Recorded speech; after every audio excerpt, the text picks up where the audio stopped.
Hi friends, ಎಲ್ಲರಿಗೂ ನಮಸ್ಕಾರ. ಈ ವಿಡಿಯೋದಲ್ಲಿ ನಾರ್ಮಲ್ ಬ್ಲೌಸ್ಗೆ ಪಫ್ ಸ್ಲೀವ್ ಯಾವ ರೀತಿ ಹೊಲಿಬೇಕು ಅಂತ, ಮತ್ತು ಯಾವ ರೀತಿ ಹೊಲಿದ್ರೆ ಯಾವ ರೀತಿ ಕಟಿಂಗ್ ಮಾಡಿದ್ರೆ ಯಾವ ರೀತಿ ಫಿನಿಶಿಂಗಾಗಿ ನೀಟಾಗಿ ಬರುತ್ತೆ ಅಂತ ವಿಡಿಯೋದಲ್ಲಿ ನೋಡೋಣ.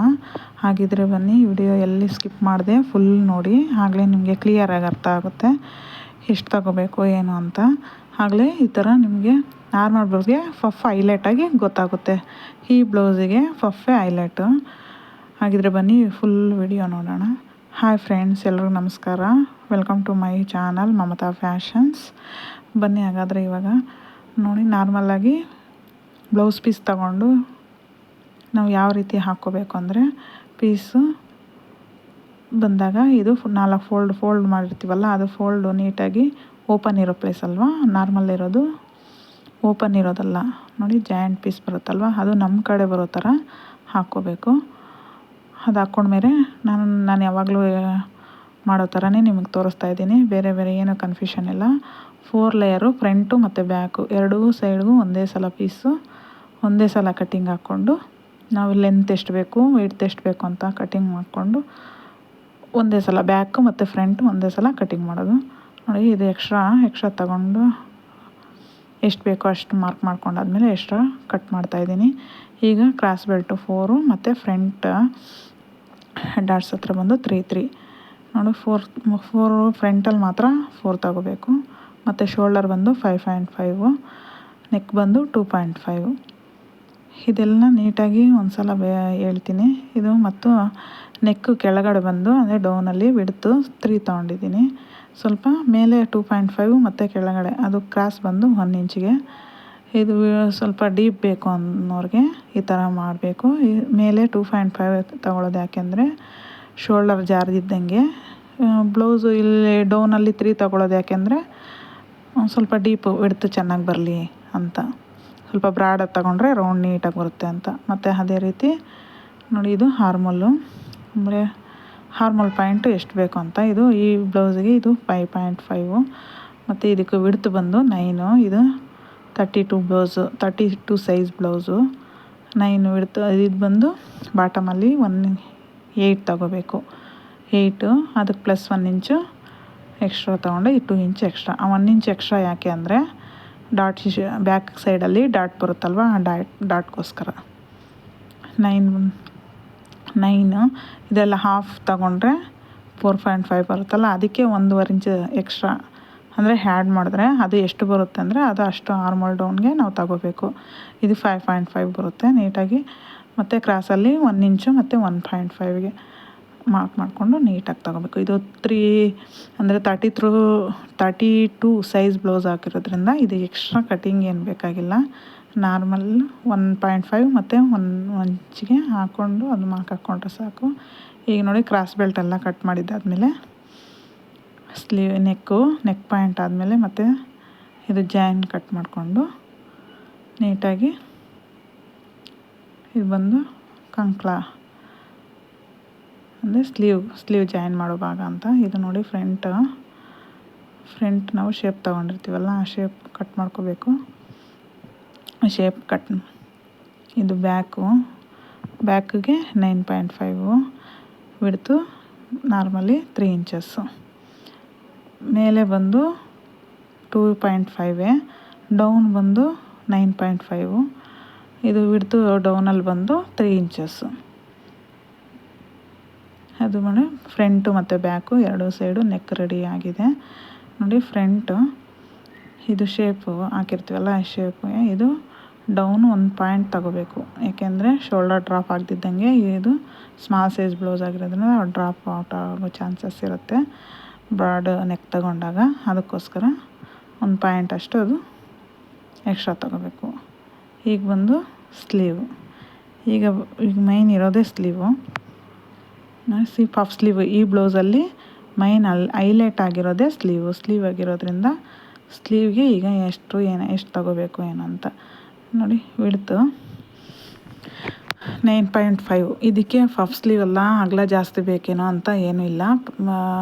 ನಾರ್ಮಲ್ ಬ್ಲೌಸಿಗೆ ಎಷ್ಟು ಅಗಲ ಬೇಕೋ ಅಷ್ಟೇ ಬೇಕು. ಇದಕ್ಕೆ ಬೇಕಾಗಿರೋದು ಲೆಂತ್ ಪೀಸ್ ಜಾಸ್ತಿ ಬೇಕಾಗಿರುತ್ತೆ. ಯಾಕೆಂದರೆ ಪಫ್ ಇದು ನಾರ್ಮಲ್ ಪಫ್ ಅಲ್ಲ.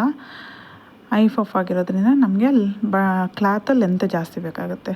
ನಾರ್ಮಲ್ ಬ್ಲೌಸು 10 ಇದ್ದರೆ 1 ಇಂಚ್ ಎಕ್ಸ್ಟ್ರಾ, ಅಂದರೆ ಸ್ಟಿಚಿಂಗ್ಗೆ ಅಂತ 1 ಇಂಚ್ ಎಕ್ಸ್ಟ್ರಾ 11 ತೊಗೋಬೇಕು. ಬ್ಲೌಸ್ ಡೌನ್ ಬಂದು 3.5ಗೆ. ಈ ಬ್ಲೌಸಿಗೆ ಅವರು ಸ್ಲೀವ್ ಲೆಂತ್ ಎಷ್ಟಿದೆ ಅಂತ, ಸ್ಲೀವ್ ವಿಡ್ತ್ ಎಷ್ಟಿದೆ ಅಂತ ನೋಡಿಕೊಂಡು ಅದು ಹಾಫ್ ಕರೆಕ್ಟಾಗಿ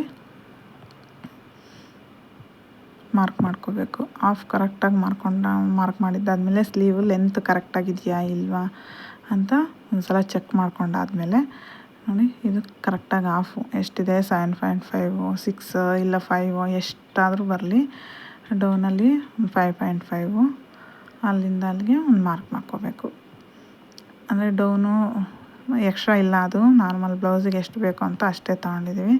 ಅದರಲ್ಲಿ ವಿಡ್ತು 7 8 ಬರುತ್ತಲ್ಲ, ಅದರಲ್ಲಿ ಹಾಫ್ ತೊಗೊಂಡು ಅಲ್ಲಿಂದ ಕ್ರಾಸ್ಗೆ 1 ಇಂಚು 1.5 ಇಂಚು ಮತ್ತು ಅದರಿಂದ ಹಾಫ್ ಇಂಚ್ ಎಕ್ಸ್ಟ್ರಾ ತೊಗೊಂಡ್ರೆ ನಮಗೆ ಅಲ್ಲಿ ನೋಡಿ, ಅಲ್ಲಿ ಬಂದು 1 ಇಂಚು ಎಕ್ಸ್ಟ್ರಾ ತಂದು ಅಲ್ಲಿಂದ ಈ ಮಾರ್ಕು ಕ್ಲೀನಾಗಿ ಅಲ್ಲಿಂದ ಅಲ್ಲಿಗೆ ಸೆಟ್ ಮಾಡಬೇಕು. ವಿಡಿಯೋ ನೋಡ್ತಾ ಇದ್ದರೆ ನಿಮ್ಗೆ ನೀಟಾಗಿ ಕ್ಲೀನಾಗಿ ಅರ್ಥ ಆಗುತ್ತೆ. ಅದರಿಂದ ಇದೆಲ್ಲ ಈಗ ನಾರ್ಮಲ್ ಬ್ಲೌಸಿಗೆ ಏನು ಅಳತೆ ಹಾಕಿದ್ದೀವೋ ಅದಾದಮೇಲೆ 3 ಇಂಚಸ್ ಎಕ್ಸ್ಟ್ರಾ ತೊಗೋಬೇಕು ನಾವು. ವಿಡ್ತು ಅಷ್ಟೇ ತೊಗೋಬೇಕು ಮತ್ತು ಹೈಟು ಅಷ್ಟೇ ತೊಗೋಬೇಕು. ಆಗ ನಮ್ಗೆ ಅದು ಆ ಎಕ್ಸ್ಟ್ರಾ ಬರೋ ಕ್ಲಾತಲ್ಲಿ ನಮಗೆ ಪಫ್ ಬರೋದ್ರಿಂದ ನೀಟಾಗಿ ಕೂತ್ಕೊಳ್ಳುತ್ತೆ. ಗಿಂಕಲ್ಸ್ ಏನು ಬತ್ತಿಂತಾಗೆ ನೀಟಾಗಿ ಆ ಏನು ಶೇಪ್ ಹಾಕಿದೆಯೋ ಅದೇ ಶೇಪಲ್ಲಿ ನಾವು ಕಟ್ ಮಾಡಿಕೊಂಡ್ರೆ ನಮಗೆ ಪರ್ಫೆಕ್ಟಾಗಿ ಪಫ್ ಸ್ಲೀವ್ ಬರುತ್ತೆ. ನಾವು ಹಾಕ್ಕೊಂಡಾಗನೂ ಸಹ ನೀಟಾಗಿ ಗೊತ್ತಾಗುತ್ತೆ. ಇದು ಬಂದು ಎಕ್ಸ್ಟ್ರಾ ಕ್ಲಾತು, ನಾವು ಸ್ಟಿಚಿಂಗ್ ಎಲ್ಲ ಬೇಕಾಗುತ್ತಲ್ವ, ಆ ಎಕ್ಸ್ಟ್ರಾ ಕ್ಲಾತು ಒಂಚೂರಲ್ಲಿ ಪೀಸ್ ಕಟ್ಟಬೇಕು. ಸ್ಟಿಚಿಂಗಲ್ಲೇ ಅದು ಬರುತ್ತೆ, ಪೀಸ್ ಕಟ್ಟಬೇಕು. ಎಕ್ಸ್ಟ್ರಾ ಇದು ಶೇಪು ನಾವು ಏನು ಮಾರ್ಕ್ ಮಾಡ್ಕೊಂಡಿರ್ತೀವೋ ಅದ್ಮೇಲೆ ಕಟ್ ಮಾಡಿದ್ರೆ ಸಾಕು. ಎಕ್ಸ್ಟ್ರಾ ಏನು ಬೇಡ. ಕರೆಕ್ಟಾಗಿ ಎಕ್ಸ್ಟ್ರಾ ನಾವು 3 ತೊಗೊಂಡ್ವಲ್ಲ, ಹೈಟು ಮತ್ತು ವಿಡ್ತು, ಅದು ಕರೆಕ್ಟಾಗಿ ಬರುತ್ತೆ. ಏನು ಪಫ್ಗೆ ಪರ್ಫೆಕ್ಟಾಗಿ ಕೂತ್ಕೊಳ್ಳುತ್ತೆ. ಮತ್ತು ಇದು ಶೇಪು ನೀವು ಹೊಸಬ್ರು ಏನಾದರೂ ನೋಡ್ತಾಯಿದ್ರೆ ಇದು ಶೇಪ್ ಮಾತ್ರ ಈಗಲೇ ತೆಗಿಬೇಡಿ. ಯಾಕೆಂದರೆ ನೀವು ಸ್ಟಿಚಿಂಗ್ ಮಾಡುವಾಗ ಕನ್ಫ್ಯೂಷನ್ ಮಾಡ್ಕೊತೀರ. ಎಷ್ಟೇ ನಮ್ಗೆ ಗೊತ್ತು, ಎಷ್ಟೇ ನಾವು ಹಳಬ್ರು ಇಲ್ಲ ಗೊತ್ತು ನಮ್ಗೆ ಸ್ವಲ್ಪ ಬರುತ್ತೆ ಅಂದ್ರೂ ಅದು ಕನ್ಫ್ಯೂಷನ್ ಮಾಡ್ಕೋತೀರ. ಅದಕ್ಕೋಸ್ಕರ ನೀವು ಅದನ್ನು ಫಸ್ಟೇ ಶೇಪ್ ತೆಗಿಬೇಡಿ. ಸ್ಲೀವ್ ಹೊಲಿಯುವಾಗ ಸ್ಟಿಚ್ ಮಾಡುವಾಗ ನಾವು ಅದು ಶೇಪ್ ತಗೋಬೋದು. ಈಗ ಇದೆಲ್ಲ ಕಟ್ ಮಾಡಿದ್ದಾದಮೇಲೆ ಇದು ಯಾವ ರೀತಿ ಬ್ಲೌಸ್ ಮೇಲೆ ನಾವು ನೀಟಾಗಿ ಫಿಕ್ಸ್ ಮಾಡಿಕೊಂಡು ಆಮೇಲೆ ನಾವು ಕಟ್ ಮಾಡಬೇಕು. ಇದು ಒಂದೊಂದು ಪೀಸ್ ಚಿಕ್ಕದು ಬರುತ್ತೆ, ಒಂದೊಂದು ಪೀಸ್ ನಾರ್ಮಲ್ ಬರುತ್ತೆ. ಇದು ಪಫ್ ಸ್ಲೀವ್ ಆಗಿರೋದ್ರಿಂದ ನಾವು ಲೆಂತ್ಗೆ ಪೀಸ್ ಹಾಕಿದ್ರೆ ಚೆನ್ನಾಗಿರಲ್ಲ. ಆದ್ದರಿಂದ ಲೆಂತ್ಗೆ ಕರೆಕ್ಟಾಗಿ ವಿಡ್ತಿಗೆ ಬೇಕಾದರೆ ಹಾಕ್ಬೋದು ನಾವು. ಈ ಸೆಂಟರಲ್ಲಿ ಹಾಕೋಕ್ಕಾಗಲ್ಲ, ಅಂದರೆ ಲೆಂತು ಕರೆಕ್ಟಾಗಿ ಹೈಟ್ಗೆ ಇರಬೇಕು. ಪೀಸು ಸ್ವಲ್ಪ ಕರೆಕ್ಟಾಗಿದ್ರೇ ನಮಗೆ ಹೈ ಪಫ್ ಚೆನ್ನಾಗಿ ಬರೋದು. ನಾವು ಅಲ್ಲಿ ಪೀಸ್ ಕೊಟ್ಟರೆ ಚೆನ್ನಾಗಿರಲ್ಲ ನೋಡೋಕ್ಕೆ. ಅದರಿಂದ ಕರೆಕ್ಟಾಗಿ ವಿಡ್ತು ಹೈಟು ಎಲ್ಲ ಚೆನ್ನಾಗಿ ನೋಡ್ಕೋಬೇಕು ಫಸ್ಟಲ್ಲೇ. ಆದ್ದರಿಂದ ಕ್ಲೀನಾಗಿ ಬ್ಯಾಕ್ ರೆಡಿ ಆಯಿತು.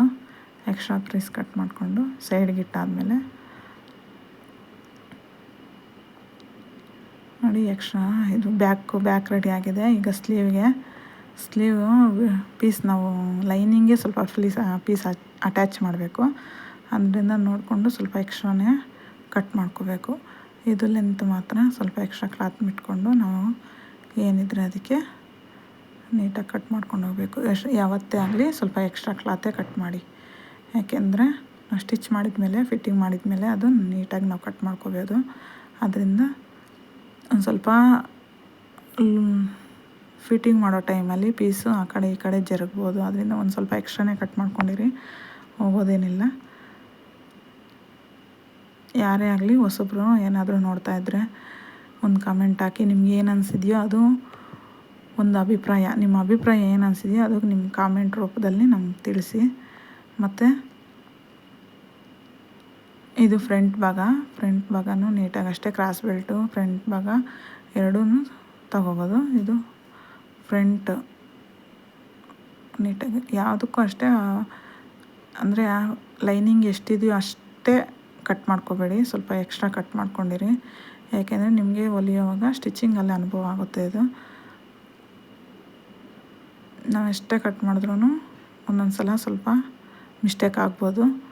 ಅದಕ್ಕೆ ಈ ಕಟ್ಟಿಂಗಲ್ಲೇ ಒಂದು ಸ್ವಲ್ಪ ಜಾಸ್ತಿ ಪ್ಲೀಸ್ ಇಟ್ಟಿದ್ರೆ ಮತ್ತು ಸ್ಟಿಚಿಂಗ್ ಎಲ್ಲ ಫಿಟ್ಟಿಂಗ್ ಆದಮೇಲೆ ಇದಕ್ಕೂ ಎರಡು ಬ್ಲೌಸು ಮತ್ತು